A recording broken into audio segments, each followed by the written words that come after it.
हम इंडियंस का सबसे फेवरेट ट्रैवल डेस्टिनेशन में से एक मालदीव्स अचानक से इंडिया से नफरत करने लगा है। वेल, आप अपनी जिंदगी में एक बार जरूर चाहेंगे कि मालदीव्स का ट्रिप मार के आए, लेकिन क्या होगा अगर वहाँ के लोग ही ऐसा ना चाहें। इनफैक्ट उन्होंने तो इंडिया के खिलाफ नारेबाजी भी शुरू कर दी है। गो आउट इंडिया मालदीव्स की सरकार और वहाँ के लोगों का इकलौता मिशन है। यहाँ तक कि हमारे पीएम मोदी जी का भी अब अपनी रैलीज में वो लोग मजाक उड़ाने लगे हैं और Indian out, Indian military out जैसे नारे उनकी इंडिया के लिए बढ़ती हुई नफरत को दर्शाते हैं। लेकिन ऐसा क्या हो गया कि जो देश आज सिर्फ और सिर्फ इंडिया की वजह से बना हुआ है, चाहे वो इकोनॉमी हो, उनकी जीडीपी हो या फिर डेमोक्रेसी हो, वो अचानक से इंडिया से इतनी ज्यादा नफरत क्यों करने लगा। और मालदीव्स की आम जनता में इंडिया के लिए नफरत इतनी ज्यादा बढ़ चुकी है कि उन्होंने हमारे इंडियन हाई कमीशन पर मेजर अटैक्स भी किए। यहाँ तक कि उनके newly elected president Mohamed Muizzu ने अपनी जनता से ये वादा किया है कि वो अपने देश से foreign forces specially Indian military को बाहर फेंक कर ही रहेंगे। और इस इंडिया आउट के कैंपेन में वहाँ के फॉर्मर वाइस प्रेसिडेंट अब्दुल यामीन रास्ते में उतरकर इस प्रोटेस्ट को लीड कर रहे हैं। Yamin has been discrediting India openly. He was spotted campaigning with this red T-shirt. लेकिन ये प्रो इंडिया कहे जाने वाला देश मालदीव्स, जो कि इंटरनेशनल लेवल पर ओपनली इंडिया फर्स्ट पॉलिसी को अपनाता था, जिसके तहत वो अपने सभी डिसीजन में इंडिया को टॉप प्रायोरिटी देता था, उस देश में अचानक से आज इंडिया के लिए इतनी नफरत क्यों फैल रही है। नमस्कार दोस्तों, मैं हूं शांतनु शर्मा और इन सभी सवालों के डिटेल में जवाब जानना शुरू करते हैं। मालदीव्स जैसा देश, जैसा मैंने पहले कहा था, जो कि सिर्फ आज इंडिया के बदौलत एग्जिस्ट करता है, वो इतने एहसानों के बाद भी इंडिया से नफरत क्यों करने लगा।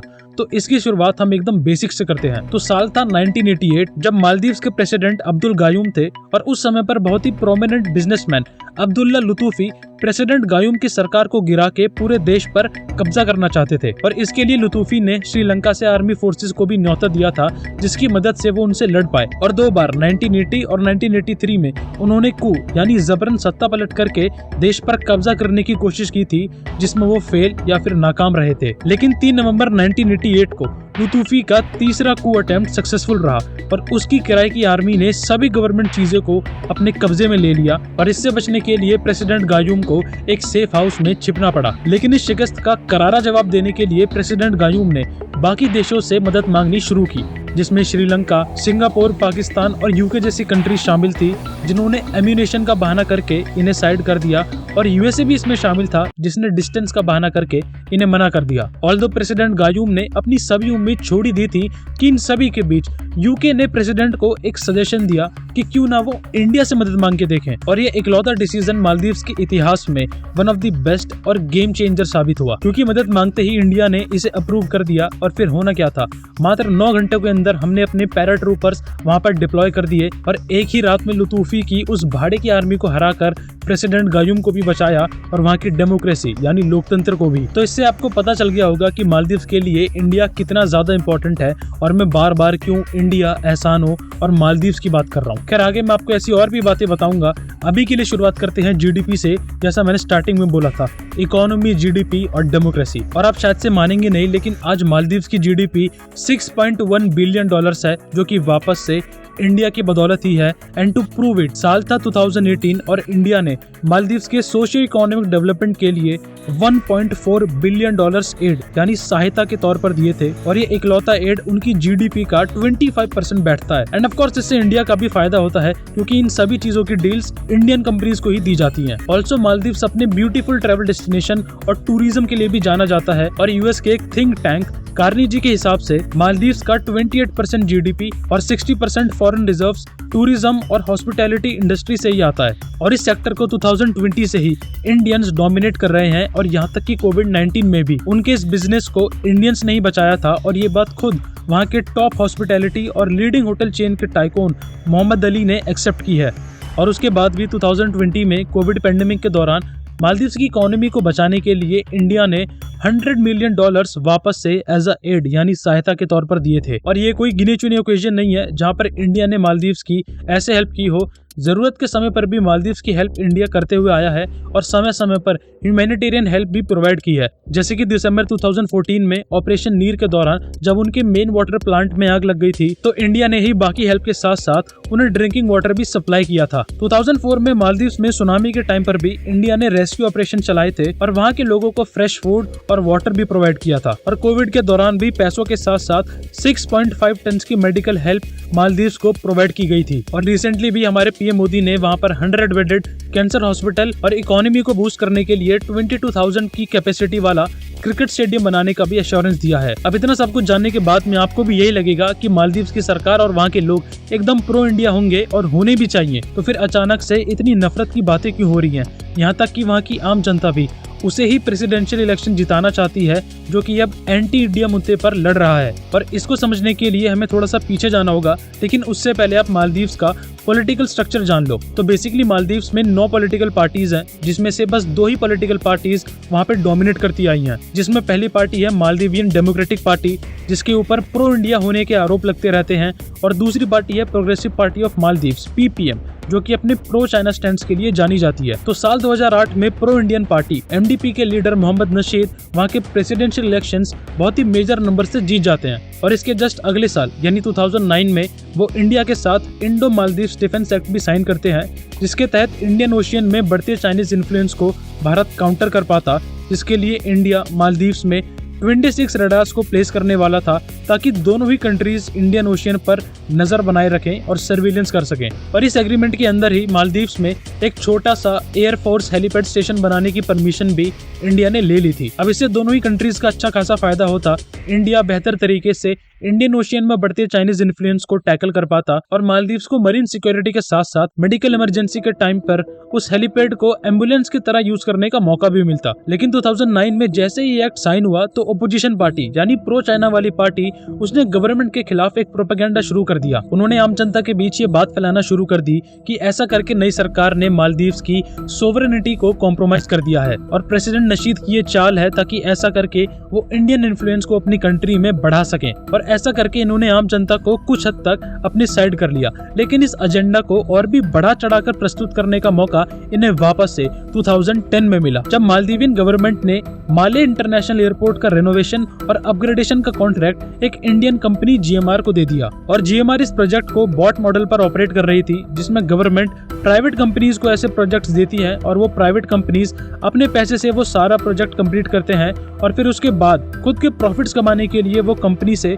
उस प्रोजेक्ट या उस प्रॉपर्टी को लीज पर ले लेती हैं। और इसका सबसे सिंपल एग्जांपल हमारी कंट्री में है नेशनल हाईवेज पर लगे हुए टोल्स। तो सिमिलर केस GMR के साथ भी था, लेकिन ओपोजिशन पार्टी ने एक बार फिर से उसे ऐसे प्रेजेंट किया कि इंडिया अब मालदीव्स को इकोनॉमिकली भी एक्सप्लॉइट कर रहा है, और प्रेसिडेंट नशीद पर यह आरोप लगाया कि वो अपनी पावर्स का गलत यूज करके GMR को फेवर कर रहे हैं। और उस टाइम पर मालदीव्स की इकोनॉमी की हालत भी कुछ अच्छी नहीं थी, तो वहाँ की आम जनता को भी यही लगा कि उनका ये हाल इंडिया के कारण ही है, और वो PPM और उनकी बातों पर भरोसा करने लग गए थे। और इस बार उनके मन में इंडिया के प्रति नफरत अच्छे खासे ढंग से बैठ गई थी, और वो PPM के लीडर्स और उनकी बातों पर भरोसा करने लगे थे। और इसके बाद आया प्रेसिडेंट नशीद का वो आखिरी डिसीजन, जो उन पर पूरी तरह से उल्टा पड़ गया। उन्होंने मालदीव्स क्रिमिनल कोर्ट के चीफ जस्टिस अब्दुल्ला मोहम्मद को अरेस्ट कराने के ऑर्डर जारी कर दिए, क्योंकि उनका मानना था कि चीफ जस्टिस ने एक्स प्रेसिडेंट और PPM के सीनियर लीडर अब्दुल गायूम पर लगे करप्शन के चार्जेस में उन्हें फेवर किया था, और उन्हें जानबूझकर नॉट गिल्टी फ्री किया। और जाहिर सी बात है कि इस डिसीजन को भी ओपोजिशन पार्टी PPM ने उनके खिलाफ यूज किया, और जनता को इस कदर भड़का दिया कि वहाँ की आम जनता वायलेंट प्रोटेस्ट पर उतर आई और प्रेसिडेंट के इस्तीफा की मांग करने लगी। यानी ये सोची समझी साजिश बिल्कुल उसी मकाम पर थी जैसा PPM चाहती थी, और इसके चलते 7 फरवरी 2012 को बिल्कुल वैसा ही हुआ, और प्रेसिडेंट ने अपने पद से इस्तीफा दे दिया।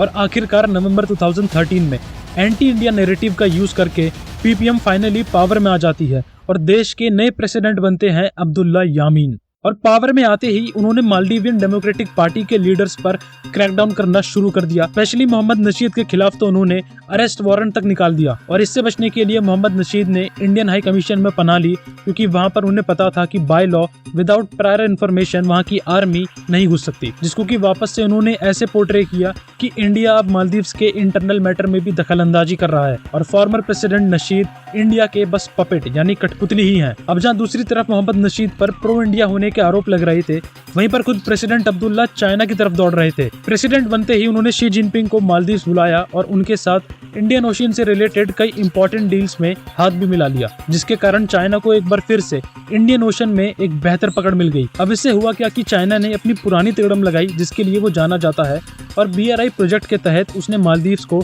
$1.5 बिलियन का कर्ज का बिल भी थमा दिया, जिससे मालदीव्स की आम जनता फाइनली समझ गई कि ये PPM की सरकार देश को बर्बाद करने पर ही लगी हुई है। और इसीलिए साल 2015 में एक बार फिर से मालदीवियन डेमोक्रेटिक पार्टी वहां के चुनाव जीत जाती है और इब्राहिम सोली देश के नए प्रेसिडेंट बनते हैं। और पावर में आते ही उन्होंने चाइना के साथ हुए सभी एग्रीमेंट्स को कैंसिल कर दिया और वापस से इंडिया के साथ अपने रिलेशंस को स्ट्रॉन्ग करके उन्होंने इंडिया फर्स्ट पॉलिसी को रिन्यू किया। अब अगले 5 साल तक उनकी सरकार बहुत ही अच्छे से चलती रही अंटिल 2023, जब मालदीव्स में एक बार फिर से चुनाव होते हैं। अब प्रोग्रेसिव पार्टी ऑफ मालदीव्स यानी PPM को ये बात बहुत अच्छे से समझ आ गई थी कि अगर उन्हें इलेक्शन जीतने हैं तो उन्हें बस लोगों को गवर्नमेंट के इंडिया स्टैंड के बारे में बताना है और बाकी काम अपने आप हो जाएगा। और इसके लिए उन्होंने एक बार फिर से अपने एंटी इंडिया कैंपेन को शुरू किया और उसे हेवीली रन किया। लेकिन इन सभी के बीच में आपने जरूर ये सोचा होगा कि यार मालदीव्स की जनता इतनी आसानी से इनकी बातों में कैसे आ जाती है। तो इसके 2 सबसे मेन रीजंस हैं, जिसमें सबसे पहला है कि मालदीव्स की पॉपुलेशन में से बस 2.8 लाख ही एलिजिबल वोटर्स हैं, जिसमें से भी 1.6 लाख किसी न किसी पॉलिटिकल पार्टी से जुड़े हुए हैं। और दूसरा रीजन है कि बचे हुए वोटर्स को मैनिपुलेट करना यहाँ पर कुछ ज्यादा ही आसान है, क्योंकि इस नरेशन में सबसे मेजर रोल प्ले करता है मीडिया। और मालदीव्स में वैसे तो 100 मीडिया चैनल्स हैं, लेकिन बस 25 ही एक्टिव हैं और बाकी सब डेड चैनल्स हैं। और इनमें भी 3 स्टेट ओन्ड हैं और 2 पॉलिटिकल पार्टीज से बैक्ड है। इसीलिए आम जनता का माइंड डाइवर्ट करके एक नरेशन बिल्ड करना बहुत ही ज्यादा आसान है। लेकिन हर बार अंत एक जैसा नहीं होता, क्योंकि PPM जब इस बार पावर में आई तो उन्हें भी इंडिया का इंपॉर्टेंस पता था और इसीलिए नए गवर्नमेंट के फॉरेन एडवाइजर मोहम्मद हुसैन शरीफ ने इंडिया को इंडो पैसिफिक का लीडर कहा। इनफैक्ट उन्होंने ये भी बताया कि प्रेसिडेंट मिजू का सबसे पहला विजिट इंडिया का ही होने वाला है। और PPM का ये इंडियन स्टैंड चौंकाने वाली बात नहीं होनी चाहिए, क्योंकि 1986 में जब इंडिया ने प्रेसिडेंट गायूम को बचाया था, वो PPM के ही फाउंडर थे और वहाँ के सीनियर लीडर थे, विच मीन्स PPM पर भी इंडिया के अच्छे खासे आसान है और एंटी इंडिया बस इलेक्शंस जीतने का एक तरीका था। और मालदीव्स चाहकर भी इंडिया को इग्नोर नहीं कर सकता, क्योंकि वो अपनी हर चीज के लिए इंडिया पर ही डिपेंडेंट है। जैसे कि 70% डिफेंस इक्विपमेंट और ट्रेनिंग इंडिया ही प्रोवाइड करता है। उनका जो पूरा ब्यूरोक्रेटिक सिस्टम है, यानी उनके IAS और IPS हैं, उन्हें इंडिया ही ट्रेन करता है। और इंडिया आज मालदीव्स की हिस्ट्री का सबसे बड़ा project the greater Male connectivity project, जो कि एक आइलैंड डेवलपमेंट प्रोजेक्ट है, उसको आर्किटेक्ट भी कर रहा है। और उसके अलावा भी बहुत ही बेसिक चीज जैसे कि दाल, चावल, आटा और बाकी फूड आइटम्स भी मालदीव्स इंडिया से ही इंपोर्ट करता है। तो देखा जाए तो मालदीव्स पूरी तरह से इंडिया पर डिपेंडेंट है। बाकी आपको क्या लगता है कि ये एंटी इंडिया क्या सच में एक इमोशन है मालदीव्स की जनता में, या फिर ये सिर्फ और सिर्फ इलेक्शंस जीतने का एक तरीका है? और पॉलिटिक्स में ऐसे मूव्स होना कोई चौंकाने वाली बात नहीं होनी चाहिए, क्योंकि हमारे इंडिया में INDI अलायंस और NDA के बीच में ही ऐसी फूट पड़ी हुई है। और अगर आप उसके बारे में जानना चाहते हैं तो इस साइड वाली वीडियो पे क्लिक करके जरूर देखना, इससे आपको 2024 का मुद्दा भी एकदम क्लियर हो जाएगा। टिल देन टेक केयर, मिलते हैं अपनी नेक्स्ट वीडियो में। चैनल को सब्सक्राइब करना बिल्कुल मत भूलना, लाइक एंड शेयर। जय हिंद।